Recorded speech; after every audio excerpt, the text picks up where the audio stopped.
Subscribe now and press the bell icon. Never miss an update. नमस्कार दोस्तों, good morning, welcome to सार्थक coaching classes. आज हम मध्य प्रदेश संविदा शिक्षक वर्ग 3 में जो पर्यावरण अध्ययन से संबंधित प्रश्न पूछे जाते हैं उससे संबंधित आज हम 30 महत्वपूर्ण प्रश्नों को लेके आए हैं। बहुत ही महत्वपूर्ण प्रश्न है, वीडियो को पूरा देखें। चलिए प्रश्न नंबर 1। प्रश्न नंबर 1 है, पर्यावरण अध्ययन है, प्राकृतिक आपदाओं का अध्ययन है। ऑप्शन नंबर 2 है, केवल जीव जगत पर पर्यावरण का पड़ने वाले प्रभाव का अध्ययन है। ऑप्शन नंबर सी है, केवल वनस्पति जगत पर पर्यावरण का पड़ने वाले प्रभाव का अध्ययन है। और डी है, प्राकृतिक और मानव निर्मित पर्यावरण और इन दोनों के मध्य होने वाली अंतःक्रिया का अध्ययन है। तो देखो, ऑप्शन नंबर ए में दिया है प्राकृतिक आपदाओं का अध्ययन। प्राकृतिक आपदाओं का अध्ययन ही नहीं होता है, इसके साथ में सामाजिक और प्राकृतिक आपदाओं का, ऐसे होना चाहिए था। ये सामाजिक और प्राकृतिक आपदाओं का अध्ययन होता है। क्या का? प्राकृतिक आपदाओं का, प्राकृतिक आपदाओं का अध्ययन, इसलिए ये गलत है। केवल जीव जगत पर पर्यावरण का पड़ने वाले प्रभाव का अध्ययन है, तो केवल ये नेगेटिव वर्ड है। केवल जीव जगत का ही थोड़ी पड़ता है, तो इसलिए ये गलत हो गया। तीसरा है केवल वनस्पति जगत पर, ये भी गलत हो गया, इसमें केवल आ गया ये। ऑप्शन नंबर डी में है प्राकृतिक और मानव निर्मित पर्यावरण और इन दोनों के मध्य होने वाली अंतःक्रियाओं का अध्ययन, ये सही है बिल्कुल। क्वेश्चन नंबर 2 में दिया है, निम्नलिखित में से कौन सा पर्यावरण अध्ययन का घटक नहीं है? क्या पूछा है? नहीं है। जलमंडल, वायुमंडल, स्थलमंडल और मानव मंडल। तो जलमंडल के अंतर्गत क्या आता है? जल आता है और इसमें जलीय जीव आते हैं। जलीय जीव ये तो होगा। वायुमंडल की बात करें तो वायुमंडल में वायु होता है और वायु में जो रहने वाले जीव होते हैं, ये भी होगा। एक आता है स्थलमंडल। स्थलमंडल में समस्त स्थलाकृति आती है। क्या आती है? समस्त स्थलाकृति। और यहां पे क्या पाया जाता है? जीवन पाया जाता है। लेकिन मानव मंडल नाम से कोई मंडल नहीं होता है। इसका आंसर हो जाएगा चौथा, मानव मंडल। प्रश्न नंबर 3, निम्नलिखित में से कौन सा पर्यावरण का भौतिक कारक है? कैसा कारक है? भौतिक कारक है। तो देखो, पेड़ पौधे, मानव और वायु, पेड़ पौधे, मानव और सूक्ष्म जीव, इन सभी में ये कैसे लिविंग है? ये पेड़ पौधे, मानव और सूक्ष्म जीव। जबकि वायु कैसा है? नॉन लिविंग है। या हम ऐसे कह सकते हैं कि ये जैविक संसाधन है। कौन से? पेड़ पौधे, मानव और सूक्ष्म जीव। जबकि वायु कैसा है? वायु एक भौतिक संसाधन है। वायु क्या है? भौतिक संसाधन है। वायु, जल, प्रकाश, ठीक है, ये कैसा है? भौतिक संसाधन है। इसलिए इसका आंसर क्या हो जाएगा? सी। क्वेश्चन नंबर 4, पर्यावरण अध्ययन के अंतर्गत निम्नलिखित में से किस विषय का अध्ययन किया जाता है? जीव विज्ञान, बायोलॉजी का अध्ययन बिल्कुल किया जाता है। भूगोल, जियोग्राफी से संबंधित अध्ययन भी होता है। स्वास्थ्य एवं पोषण, हेल्थ एंड न्यूट्रिशन, इससे संबंधित भी अध्ययन होता है। तो इसका आंसर हो जाएगा उपर्युक्त सभी। आंसर क्या हो जाएगा इसका? उपर्युक्त सभी। क्वेश्चन नंबर 5, निम्नलिखित में से कौन सा पर्यावरण अध्ययन का उद्देश्य नहीं है? क्या पूछ रहे हैं? कौन सा पर्यावरण अध्ययन का उद्देश्य नहीं है? मतलब 3 है और 1 नहीं है। छात्रों में जिज्ञासा और सृजनात्मकता का विकास करना, ये तो होता है, बिल्कुल होता है पर्यावरण का। ये क्या पूछ रहे हैं? निम्नलिखित में से कौन सा पर्यावरण अध्ययन का उद्देश्य है? तो छात्रों में जिज्ञासा और सृजनात्मकता का विकास करना होता है। ये छात्रों में परिवेशी मुद्दों पर जागरूकता का विकास करना, ये भी सही है। छात्रों को पाठ्य पुस्तक की पर्यावरणीय परिभाषाएं याद करने के लिए प्रोत्साहित करना, ये नहीं होता है। और चौथा है छात्रों में सुशिक्षित नागरिक गुणों का विकास करना, ये भी होता है। क्योंकि पर्यावरण अध्ययन में कभी भी और किसी भी अध्ययन में कभी भी रटने पर बल नहीं दिया जाता है, याद करने पर, रटने पर बल नहीं दिया जाता है एनसीएफ 2005 के अनुसार। तो इसका आंसर क्या हो जाएगा, क्योंकि उद्देश्य नहीं पूछा है तो इसका आंसर हो जाएगा सी। क्वेश्चन नंबर 6, क्वेश्चन नंबर 6 में दिया है पर्यावरण अध्ययन की कक्षा होनी चाहिए। ए है गतिविधि आधारित कक्षा, पाठ्य पुस्तक आधारित कक्षा, प्रयोगशाला का आधारित कक्षा या प्रयोगशाला आधारित कक्षा, और डी है उपर्युक्त सभी। बताइए, बहुत अच्छा प्रश्न है ये। इसका आंसर होगा गतिविधि आधारित शिक्षा। आपको लग रहा होगा कि इसका उपर्युक्त सभी होना चाहिए, लेकिन नहीं। क्यों नहीं होगा, क्योंकि छोटे बच्चे जो होते हैं वो प्रयोगशाला में काम नहीं कर सकते हैं, इसलिए गलत हो जाएगा। पर्यावरण अध्ययन से संबंधित ये दिया है कि पर्यावरण अध्ययन की कक्षा होनी चाहिए गतिविधि आधारित, क्योंकि एक होती है खेल विधि,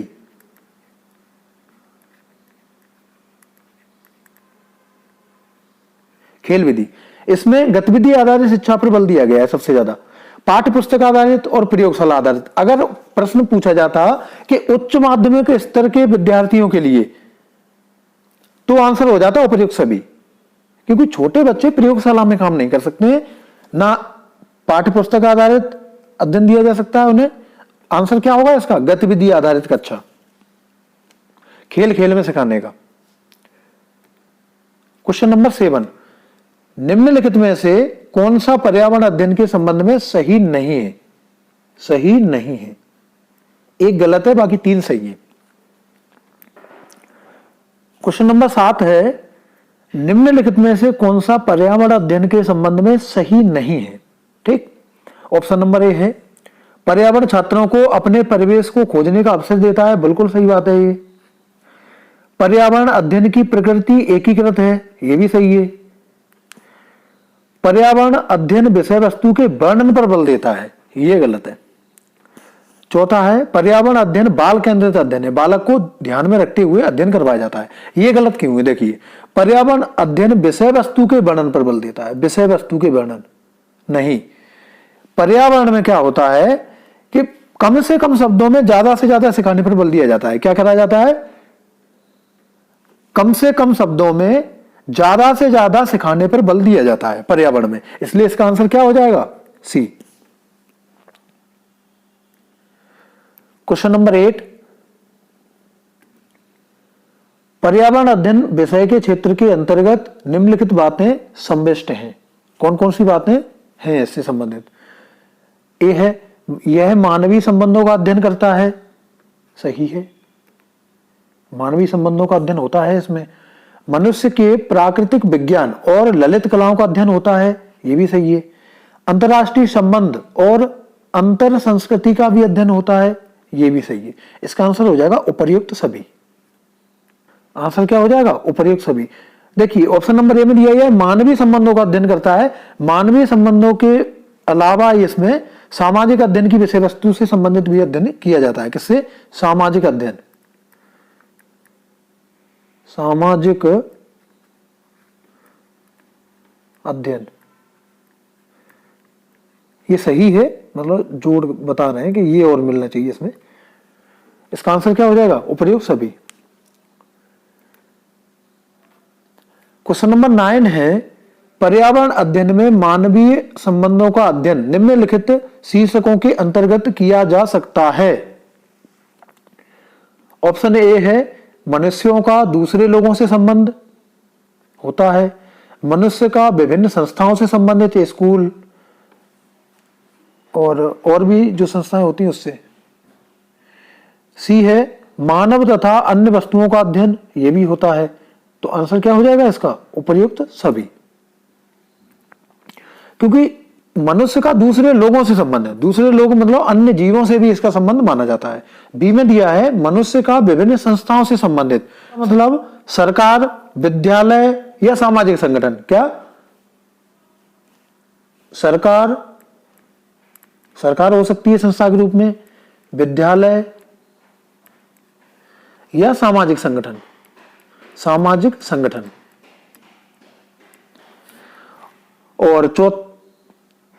और मानव तथा अन्य वस्तुओं का अध्ययन मतलब भौतिक संसाधन। मानव तथा अन्य वस्तु का मतलब होगा भौतिक संसाधन, भौतिक संसाधन। तो इसका आंसर क्या हो जाएगा? उपर्युक्त सभी, D. Question number 10। Question number 10 है पर्यावरण अध्ययन के संदर्भ में बोझ के बिना सीखना, लर्निंग विदाउट बर्डन। बोझ के बिना सीखना एनसीएफ 2005 में दिया गया है ये। देखिए ऑप्शन नंबर ए है स्कूल बैग का वजन कम करना, अबोध का भार कम करना, ईवीएस पाठ्य पुस्तकों में अध्यायों की संख्या कम करना और उपर्युक्त सभी। देखिए ऑप्शन दिया है स्कूल बैग का वजन कम करना, नहीं, बोझ के बिना सीखना इससे संबंधित नहीं है। अबोध का भार कम करना यह बिल्कुल सही है। ईवीएस पाठ्य पुस्तकों में अध्यायों की संख्या कम करना यह भी गलत है। देखिए अबोध का भार कम करना, अबोध मतलब एक बालक को जिसका बोध ना हो, एक बालक को जिसको किसी विषय वस्तु का बोध ना हो, मतलब ऐसी विषय वस्तु उसे नहीं पढ़ानी चाहिए जो उसे नहीं जानता हो बालक। तो इसका आंसर क्या हो जाएगा? बी। Question number 11। यद्यपि पर्यावरण अध्ययन का क्षेत्र अत्यधिक विस्तृत है, पर किसी भी पर्यावरण में निम्नलिखित का अध्ययन किया जाना आवश्यक है। ऑप्शन नंबर ए है पर्यावरण का, पारिस्थितिकी तंत्र का, यह भी सही है, पर्यावरण प्रबंधन का और उपर्युक्त सभी। तो इसका आंसर क्या हो जाएगा? उपर्युक्त सभी का। Question number 12। पर्यावरण अध्ययन के पाठ्यक्रम में उपविषयों के स्थान पर थीम मतलब विषय वस्तु, थीम को प्रस्तावित किया गया है, क्यों? ए है पर्यावरण अध्ययन में पाठों को कम करने के लिए। बी है उपविषयों की तुलना में थीम आधारित पर्यावरण अध्ययन सरल है। सी है बालकों के स्थानीय परिवेश के मुद्दों से जुड़े होने के कारण और अंतर संबंधित समझ के विकास के लिए। और डी है उपर्युक्त सभी। बताइए इसका आंसर क्या होना चाहिए? अच्छा प्रश्न है ये। तो देखो पर्यावरण अध्ययन में पाठों को कम करने के लिए, ये गलत है। उपविषयों की तुलना में थीम आधारित पर्यावरण अध्ययन सरल है, ये भी गलत है। इसका आंसर क्या हो जाएगा? सी, बालकों के स्थानीय परिवेश के मुद्दों से जुड़े होने के कारण और अंतर संबंधित समझ के विकास के लिए। ठीक है, इसका आंसर हो जाएगा सी। Question number 13। निम्नलिखित में से कौन सा वर्तमान पर्यावरण अध्ययन के पाठ्यक्रम के 6 मुख्य थीमों में से एक नहीं है? थीम मतलब विषय वस्तु, कितनी? 6 मुख्य थीमों में से एक नहीं है। तो देखिए भोजन, आवास और पानी, ये भी है, ये भी है और ये भी है। काम और खेल, ये थीम नहीं है। अब कुल थीम कितनी बताई गई है एनसीएफ 2005 में? तो देखिए एक तो ये हो गया नंबर 1, भोजन, परिवार, आवास 2 और पानी 3। चौथे नंबर की जो थीम है वो है परिवार और मित्र, परिवार और मित्र। 5वें नंबर की है वो है निर्माण सामग्री, निर्माण सामग्री। और 6वीं है यात्रा, या इसको बोल सकते हैं आवागमन, आवागमन। ये कुल 6 थीम बताई गई हैं, जिसमें से एक कौन सी नहीं है? काम और खेल सामग्री। Question number 14। पर्यावरण अध्ययन में विषय वस्तु आधारित उपागम को अपनाने के समर्थन में निम्नलिखित में से कौन सा तर्क सबसे अधिक सशक्त है? निम्नलिखित में से कौन सा सबसे अधिक सशक्त है? देखो सबसे अधिक सशक्त मतलब हो सकते हैं एक के अलावा और भी हो कोई इसमें से, लेकिन सबसे ज्यादा कौन सा है वो चुना जाएगा इसमें से। ऑप्शन नंबर ए है यह पाठ योजनाओं को एक ढांचा प्रदान करने में मदद करता है, ढांचा प्रदान करने में मदद करता है। बी है यह कक्षा शिक्षण को अधिक प्रभावी बनाने में मदद करता है। ये कुछ ठीक है। दूसरा वाला, यह विषय सीमाओं को सरल सौम्य बनाने और संपूर्णता में ज्ञान को प्राप्त करने में मदद करता है। ये बिल्कुल सही है। और डी है यह शिक्षण को गतिविधि आधारित बनाने में मदद करता है। यह भी ठीक है। लेकिन इसका सबसे सही जो सटीक आंसर होगा वो ये होगा, यह विषय सीमाओं को सरल बनाने और संपूर्णता में ज्ञान को प्राप्त करने में मदद करता है। क्वेश्चन नंबर 15, पर्यावरण अध्ययन की एक अच्छी पाठ्यचर्या को बालक और उसके जीवन के प्रति सही होनी चाहिए। पाठ्यचर्या की निम्नलिखित विशेषताओं में कौन सी उपयुक्त आवश्यकताओं को पूरा नहीं करती है? उपयुक्त आवश्यकताओं को पूरा नहीं करती है, ये बात ध्यान देने की लास्ट वाली। देखिए ऑप्शन नंबर ए है यह पर्यावरणीय शब्दावली पर अधिक बल देती है, यह पूर्वाग्रहों से मुक्त होने के मूल्य देती है, यह शिक्षण अधिगम प्रक्रिया पर अधिक बल देती है या बढ़ावा देती है। उपयुक्त सभी। देखिए इसमें दिया है यह पूर्वाग्रहों से मुक्त होने के मूल्य देती है, यह सही बात है। यह शिक्षण अधिगम प्रक्रिया पर अधिक बल को बढ़ावा देती है, यह भी सही है। लेकिन देखो एक में क्या दिया है, क्वेश्चन नंबर ए में यह पर्यावरणीय शब्दावली पर अधिक बल देती है, यह गलत है। क्योंकि इसका मतलब यह हुआ कि यह सामान्य आवश्यकताएं बालक की पूरी नहीं करती है, यह पर्यावरण शब्दावली पर अधिक बल देती है। इसका मतलब यह निकल रहा है कि इसके द्वारा बालक की जो सामान्य आवश्यकताएं होती हैं वो पूरी नहीं हो पा रही, तो इसका यह गलत हो जाएगा।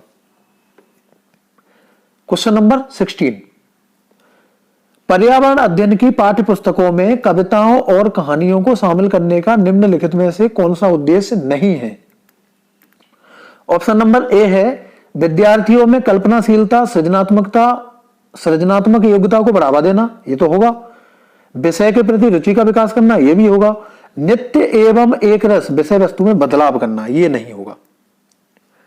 तो इसमें क्या पूछा? नहीं है, उद्देश्य नहीं है। तो इसका आंसर क्या हो जाएगा? बी।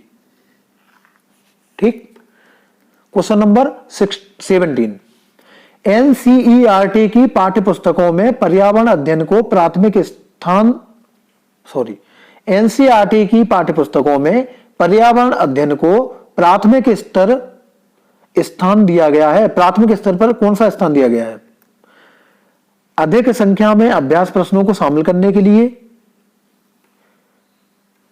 तकनीकी शब्दावली की सटीक परिभाषाएं उपलब्ध कराने के लिए, विषय वस्तु की आधारभूत संकल्पनाओं की व्याख्या करने के लिए, चिंतन और विस्मय के लिए विद्यार्थियों को अवसर उपलब्ध कराने के लिए। बताइए क्या होना चाहिए आंसर?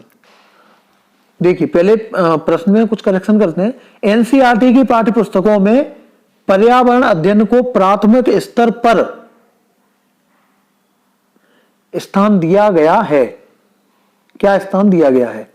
देखो, अधिक संख्या में अभ्यास प्रश्नों को शामिल करने के लिए नहीं, तकनीकी शब्दावली की सटीक परिभाषाएं उपलब्ध कराने के लिए, यह भी नहीं होगा, विषय की आधारभूत संकल्पनाओं की व्याख्या करने के लिए, यह भी नहीं होगा, चिंतन और विस्मय के लिए विद्यार्थियों को अवसर उपलब्ध कराने के लिए। बिल्कुल सही बात है। प्राथमिक स्तर पर चिंतन और विस्मय के लिए विद्यार्थियों को अवसर उपलब्ध कराने के लिए, यह बिल्कुल करेक्ट आंसर होगा डी। क्वेश्चन नंबर 18, पर्यावरण अध्ययन में बच्चों को पाठ्य पुस्तकों और शिक्षकों के अलावा अन्य स्रोतों की मदद लेने के लिए प्रोत्साहित करना चाहिए, क्योंकि ऑप्शन नंबर ए है पर्यावरण अध्ययन सीखने के प्रति केवल शिक्षक ही स्रोत नहीं है। यह भी बात सही है, केवल शिक्षक ही स्रोत नहीं है और बहुत सारे भी स्रोत हैं। सही है ये। यह पर्यावरण अध्ययन हेतु समुदायों की उपस्थिति का विकास करेगा, यह भी सही है। यह शिक्षकों को बच्चों की पृष्ठभूमि को जानने का अवसर देगा, यह भी सही है। इसका आंसर क्या हो जाएगा? उपर्युक्त सभी। क्वेश्चन नंबर 19, कक्षा 1 और 2 के लिए पर्यावरण अध्ययन विषय के संदर्भ में सत्य कथन कौन सा है? पूछ रहे हैं सत्य कथन कौन सा है। देखिए ऑप्शन नंबर ए है कक्षा 1 और 2 में पर्यावरण अध्ययन को एक नए विषय के रूप में प्रस्तुत किया गया है। बी है पर्यावरण अध्ययन से संबंधित मुद्दों और संबंधों का संपादन भाषा और गणित के माध्यम से होता है, यह सही है बिल्कुल। पर्यावरण अध्ययन से संबंधित मुद्दों और संबंधों का संपादन केवल भाषा के द्वारा होता है, तो ये गलत है, केवल भाषा के द्वारा नहीं होता है। भाषा के अलावा इसमें पर्यावरण में जो आंकड़े होते हैं, या पर्यावरण में अगर हम बात करें जैव पारिस्थितिकी संबंधी आंकड़े होते हैं, तो उसमें भाषा के अलावा गणित का भी तो यूज होता है। आंकड़े कैसे इकट्ठे करेंगे, तो गणित का भी यूज होता है, जबकि यहां पे क्या बोल रहे हैं कि केवल भाषा के द्वारा, इसलिए ये वाला गलत हो गया।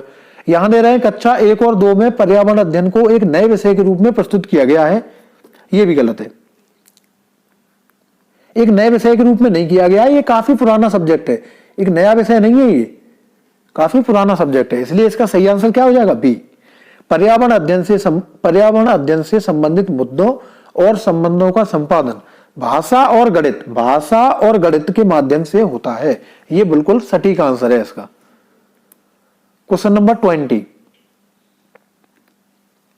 निम्नलिखित में से क्या एक पर्यावरण अध्ययन में ज्ञान की रचना में बहुत महत्वपूर्ण है? ऑप्शन नंबर ए है बच्चों के ज्ञान को शिक्षकों के ज्ञान से जोड़ना। ऑप्शन नंबर बी है बच्चों की सक्रिय भागीदारी। सी है पर्यावरण अध्ययन को कक्षा की 4 दीवारी से बाहर सीखना। बताइए क्या होना चाहिए आंसर। बहुत बढ़िया प्रश्न है ये भी। देखिए ऑप्शन पढ़ते हैं दोबारा। बच्चों के ज्ञान को शिक्षकों को ज्ञान से जोड़ना, देखो ये बिल्कुल गलत बात है। बच्चों के ज्ञान को नहीं जोड़ा जाता है, शिक्षक के ज्ञान को बच्चों के ज्ञान से जोड़ना, यह सही है। शिक्षक के ज्ञान को बच्चों के ज्ञान से जोड़ना, बच्चों के ज्ञान से जोड़ना, यह सही है। ठीक है। बच्चों की सक्रिय भागीदारी, यह सही है। पर्यावरण अध्ययन को कक्षा की 4 दीवारी से बाहर सीखना, मतलब भ्रमण विधि, पर्यटन विधि, इस तरह की, यह भी सही है। इसका आंसर क्या हो जाएगा, बी और सी दोनों। पहला गलत हो जाएगा। पहले में लिखा है बच्चों के ज्ञान को शिक्षकों के ज्ञान से जोड़ना, नहीं, शिक्षक के ज्ञान को बच्चों के ज्ञान से जोड़ा जाता है। क्वेश्चन नंबर 21, पर्यावरण अध्ययन के शिक्षण तथा सीखने के लिए प्रत्येक शिक्षण कक्ष में आवश्यकताएं हैं। ऑप्शन नंबर ए संज्ञानात्मक उपयुक्त पाठ्यक्रम, विद्यालय आधारित आकलन एवं व्याख्या प्रस्तुत करना और अनुकूल परिवेश। तो बताइए इसका आंसर क्या होना चाहिए। इसका आंसर हो जाएगा उपयुक्त सभी। संज्ञानात्मक उपयुक्त पाठ्यक्रम, विद्यालय आधारित आकलन एवं व्याख्या प्रस्तुत करना और अनुकूल परिवेश, सभी हो जाएंगे ये। क्वेश्चन नंबर 22, राष्ट्रीय पाठ्यचर्या की रूपरेखा 2005 के अनुसार पर्यावरण अध्ययन को किस कक्षा समूह में स्थान दिया गया है। एनसीएफ 2005 के अनुसार पर्यावरण अध्ययन को किस कक्षा समूह में स्थान दिया गया है। पहली और दूसरी, तीसरी से 5वीं, छठी से 8वीं या 9वीं से 10वीं। तो इसका आंसर हो जाएगा तीसरी से 5वीं, कक्षा 3 से 5वीं तक स्थान दिया गया है।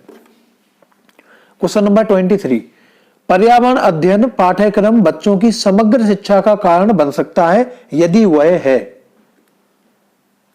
देखिए ऑप्शन नंबर ए है विषयगत, एकीकृत, समावेशी और उपयुक्त सभी। तो देखिए विषयगत मतलब इसमें विषय वस्तु से संबंधित बात की गई हो। विषय वस्तु मतलब जटिल मुद्दों को सरल बनाना, विषयगत मतलब जटिल मुद्दों को सरल बनाना। ठीक है, जटिल मुद्दों को सरल बनाना, जटिल मुद्दों को सरल बनाना। एकीकृत हम माना एकीकृत का मतलब जैसे कि विज्ञान भी है इसमें और सामाजिक विज्ञान। समावेशी मतलब सभी श्रेणी के बालकों हेतु है। क्या है, सभी श्रेणी के बालकों हेतु, सभी श्रेणी के बालकों हेतु। और इसका आंसर हो जाएगा उपयुक्त सभी के लिए। ठीक है, इसका आंसर क्या होगा, उपयुक्त सभी के लिए। विषयगत, एकीकृत, समावेशी सभी के लिए है। क्वेश्चन नंबर 24, एनसीएफ 2005 के अनुसार प्राथमिक स्तर पर पर्यावरण अध्ययन शिक्षण का प्रमुख उद्देश्य होना चाहिए। एनसीएफ 2005 के अनुसार प्राथमिक स्तर पर पर्यावरण अध्ययन शिक्षण का प्रमुख उद्देश्य होना चाहिए? उद्देश्य होना चाहिए।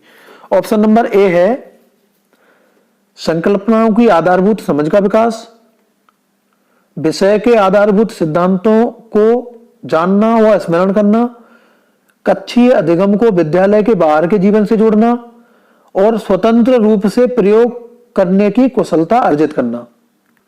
तो इसका सही आंसर क्या हो जाएगा? कक्षीय अधिगम को विद्यालय के बाहर के जीवन से जोड़ना सटीक आंसर है इसका, ये सबसे ज्यादा सही आंसर। ठीक है।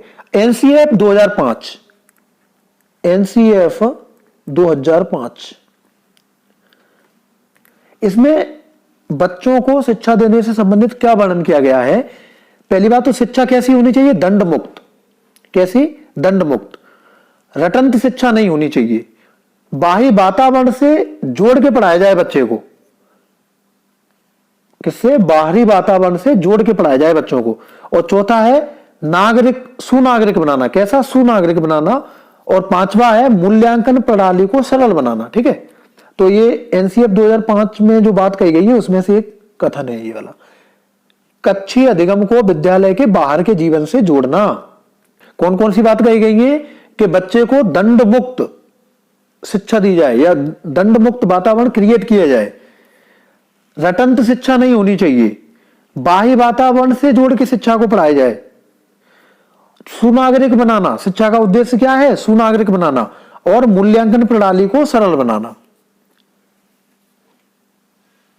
चलिए क्वेश्चन नंबर 25, राष्ट्रीय पाठ्यचर्या की रूपरेखा 2005 में कक्षा 1 और कक्षा 2 के लिए पर्यावरण अध्ययन के किसी पाठ्यक्रम या पाठ्य वस्तु को शामिल नहीं किया है। इसके लिए सबसे उपयुक्त कारण है। कक्षा 1 और 2 को शामिल नहीं किया है, सबसे उपयुक्त कारण कौन सा होगा? देखिए,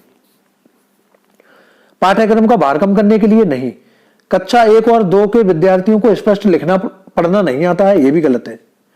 संदर्भ मुक्त अधिगम परिवेश प्रदान करना, अभी पीछे हमने यही बात की, 5 फैक्ट जो बताया आपको उनमें एक ये भी था, संदर्भ मुक्त अधिगम परिवेश प्रदान करना। इसका आंसर क्या हो जाएगा? सी, संदर्भ मुक्त अधिगम परिवेश प्रदान करना। क्वेश्चन नंबर 26, पर्यावरण अध्ययन शिक्षण के संदर्भ में एनसीएफ 2005 निम्नलिखित में से किसे प्रस्तावित नहीं करती है? बच्चे के अनुभवों को संदर्भों से जोड़ना, हस्तपरक क्रियाकलाप को बढ़ावा देना, विषयानुसार उपागम का प्रयोग करना, तकनीकी शब्दावली से परिचित कराना। तो देखिए, बच्चों के अनुभवों को संदर्भों से जोड़ना, यह सही बात है। हस्तपरक क्रियाकलाप को बढ़ावा देना, यह भी सही है। विषयानुसार उपागम का प्रयोग करना, यह भी सही है। इसका आंसर क्या हो जाएगा? तकनीकी शब्दावली से परिचय कराना। ध्यान रखना, छोटे बच्चे तकनीकी शब्दावली से परिचित उनको नहीं कराया जा सकता है, क्योंकि बच्चे नहीं समझेंगे। अभी हमने पढ़ाई है पिछले क्वेश्चन में कि इस उम्र में बच्चों में रटंत का गुण पाया जाता है।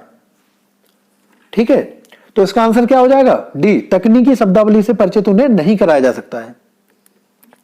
क्वेश्चन नंबर 27, पर्यावरण अध्ययन की कक्षा में सरल प्रयोग और निर्देशन किए जा सकते हैं।